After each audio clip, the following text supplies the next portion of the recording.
Hello friends, welcome back. Today I am in my favorite cozy corner, and today I wanted to talk about my top albums of 2025. This year was actually a pretty low streaming year for me. I didn't really listen to a ton of music. I kind of went through a lot mentally and needed a lot of low sensory time and a kind of more quiet environment. So music was actually something I didn't reach for very much for the first time probably in my whole life. That coupled with the fact that I don't currently have anywhere to commute back and forth to, I don't really have dedicated music time like I used to. My streaming numbers were kind of alarming when I first saw them, and when I really was reflecting on albums that I enjoyed this year, I was kind of surprised that I struggled to make a top 10. So this is just going to be some of my top favorite albums plus some honorable mentions of albums that I maybe kind of just scratched the surface on but really enjoyed what I listened to, and I'm excited to dive into them a little bit more next year. As always, this is going to be a very eclectic mix of music, so buckle in and please let me know in the comments down below what your top albums of this year were. I am really excited to see what everybody's been listening to, and if there's anything that I've been missing that I definitely need to be checking out, because I kind of have been under a rock this year.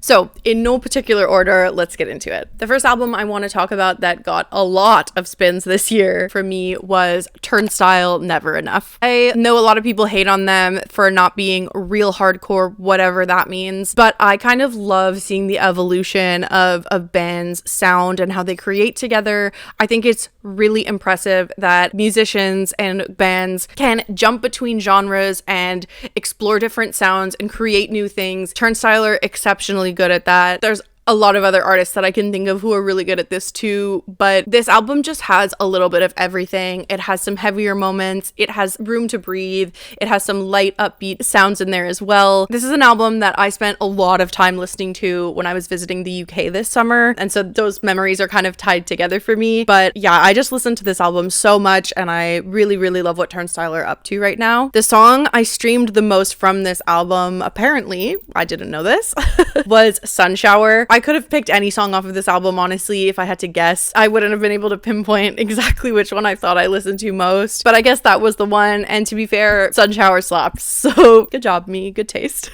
The next album I want to talk about is one that I regret getting into so late in this year. It didn't make it into my Spotify Wrap just because I waited so long to get around to it. And to be fair, it's because I was waiting to record my reaction for this channel. So if you've been watching me and you've had an eye on what I've been doing recently, you'll know that I'm talking about Hayley Williams' Ego Death at a Bachelorette Party. This album's incredible. I love that a lot of the songs are short and sweet, and she kind of goes through a myriad of sounds and textures and genres again. There's really nothing she can't do musically. Her voice is so agile, and she's just such a creative, inspiring person to me. The song that I listened to the most and that I actually take as a personal attack, honestly, is Kill Me. Once again, there were so many songs on this album that I had on repeat and I still have on repeat, but that one speaks directly to me. In fact, in my reaction video, I was kind of a little gobsmacked about that one.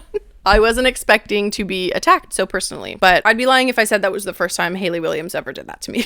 Surprising absolutely no one. The next album I want to talk about is Taylor Swift, The Life of a Showgirl. Look, I know this got a mixture of reactions from people, and like every single one of her releases, the haters are going to hate, but I genuinely love this album. I, as always, like to listen to her music as soon as it's released, and I'm not looking at what other people are saying. So my opinions are formed truly just from me listening to the music and my honest and genuine reaction to it. I love this album. It's fun, it's simple, it's crisp, it's straight to the point, it's upbeat, and it's full of joy, and I think we need a lot of that right now. I think it also bookends the Eras Tour era really nicely, which was something that was really important to me too. So to have an album that kind of celebrates that and wraps it all up with a bow, it's just awesome. She's a powerhouse. I can't believe she recorded 2 albums while she was on tour, one of which was a double album. She's insane. We don't need to get into that because honestly, I'll never stop talking. The song I streamed the most off of The Life of a Showgirl was The Fate of Ophelia, but I think that because it's a single and it got a little bit of special treatment with the music video and stuff, I definitely put that one on the most. Plus it's the first track on the album, so naturally it'll be the most streamed. But the song that I actually reach for the most is Elizabeth Taylor. It's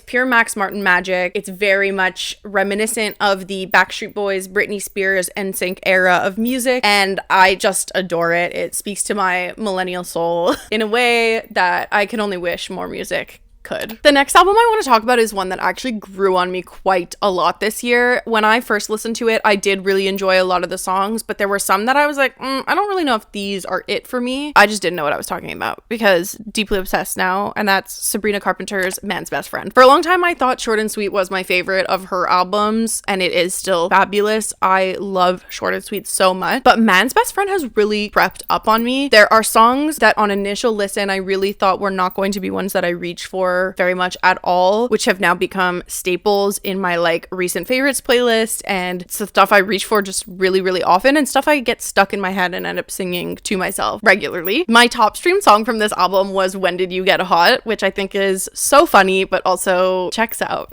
I love the sass in that song. I think it's so fun and playful. I think it also is a bit reminiscent of that like early 2000s era of pop music. I love that pop stars are doing that again. I think we need way more of it, and I'm just so here for it. I think Sabrina Carpenter is just such an entertaining human being. She is so good at everything that she does. Speaking of vocal agility, holy crap, like she's really able to do a lot of very cool stuff, and she is just such a force. I can't wait to see what is next for her in her career. She is just incredible. I love Sabrina Carpenter. The following album on my list is actually my second most listened to album of the year, and that is Viagra Boys.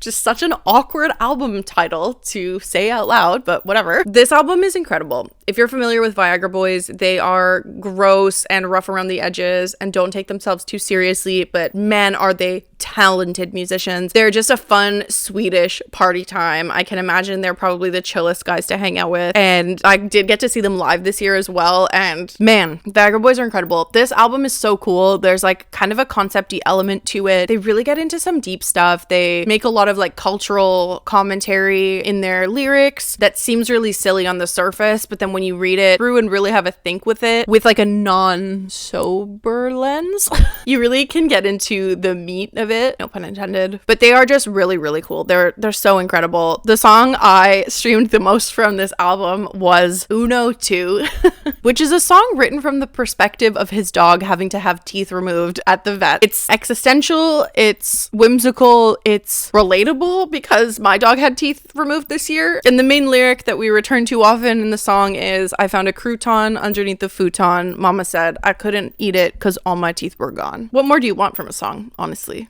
So if you have not listened to Viagra Boys, you need to right now. Finish this video, and then after you're done watching this video, go listen to Viagra Boys. Now, this next album actually surprised me. I really did not expect this to be in my top artists, let alone in my top 5 artists, let alone in my top albums of the year. It's very nostalgic in a way because this is a group that I listened to a lot in my high school years, which was like mid to late 2000s, and that's Bring Me the Horizon. They had an album this year come out called Low Files, which were lo-fi remixes of some of their most popular songs. What a genius move. Genuinely, like, it is so smart of them. They are quite a heavy band, and it's quite abrasive, and I know that they're not in that kind of stage of creating music anymore. They're kind of getting a bit more experimental. They're not doing like the heavy metalcore thing that they used to do, and I guess they understand something really fundamental about their fan base, which is that we've all grown up with them. And so to have these sort of nostalgic melodies reinvented in a way that you can put it on in the background while you're working on stuff. I listen to it while I'm like writing scripts for my videos when I script them. My husband has it on constantly while he's working. We together streamed this album so many more times than we thought we did. So thank you, Ollie Sykes. Thank you, Bring Me the Horizon, for this genius concept. I've seen it kind of get picked up a little bit. I know Thrice now also has Black Honey, the lo-fi remix that just came out. I'm just curious to see if this sets kind of like a new trend with heavier bands and how they evolve with their aging audience. It's so cool and really dreamy and really easy to listen to. So if you like lo-fi music and you've never listened to Bring Me the Horizon, don't worry, you don't need to get into the loud and scary stuff. You have a lo-fi album to check out. So cool. The song I streamed the most off of this was Utopia.drm, so like Utopia Dream, which is the lo-fi remix of Utopia from their album from the previous year called Posthuman Next Gen. So it's a song that I actually haven't spent too much time with outside of the lo-fi remix, but there's something about it that just really grabbed me, and the melody's really pretty and lovely and nice. And anyway, good job, Bring Me the Horizon. And that brings us to my most listened to album of the year, my most streamed, my favorite, if I had to pick one just off the top of my head, data aside,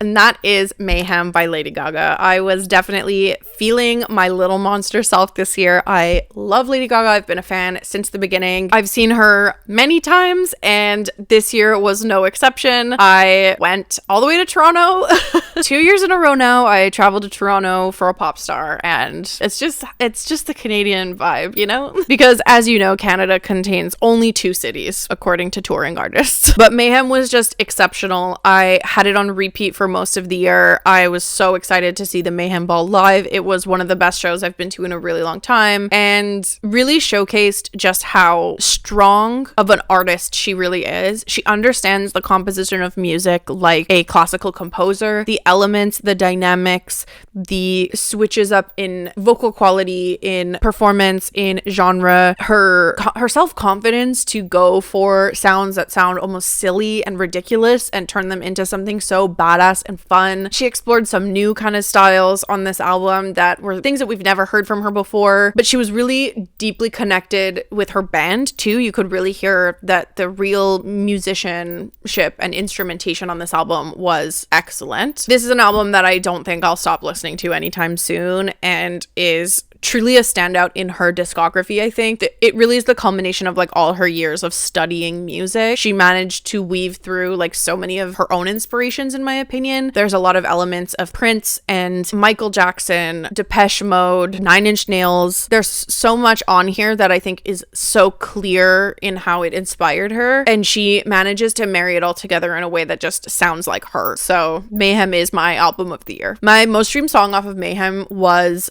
Abracadabra. That's because of the monstrous single that it was, and because of how excellent of a song it is. Disease would have been higher, but it made it into my top songs of last year, despite it only having come out right before the end of the year. So that'll just tell you how much I listened to that song. But if I had to pick a personal favorite off of this album, aside from streaming numbers, it would probably be Shadow of a Man. That song is really something special. It's so cool. It's so powerful. It's so groovy. I can't stop listening to it, honestly. And then honorable mention to the 2 bonus tracks. Well, 3, I guess, in the end, that she included in the album kind of later on. 2 of those tracks were vinyl exclusives, individually on separate pressings. So I had heard them already because people had recorded their vinyls and posted them online and stuff, but I really couldn't wait for them to be on streaming. So I was so excited when she included them in the track listing of the album. And then when The Dead Dance came out for Wednesday, I just thought that fit in so perfectly as well. So those 3 extra songs didn't get the streaming numbers that they deserved from me this year, but I am making up for lost time. Don't you worry about it.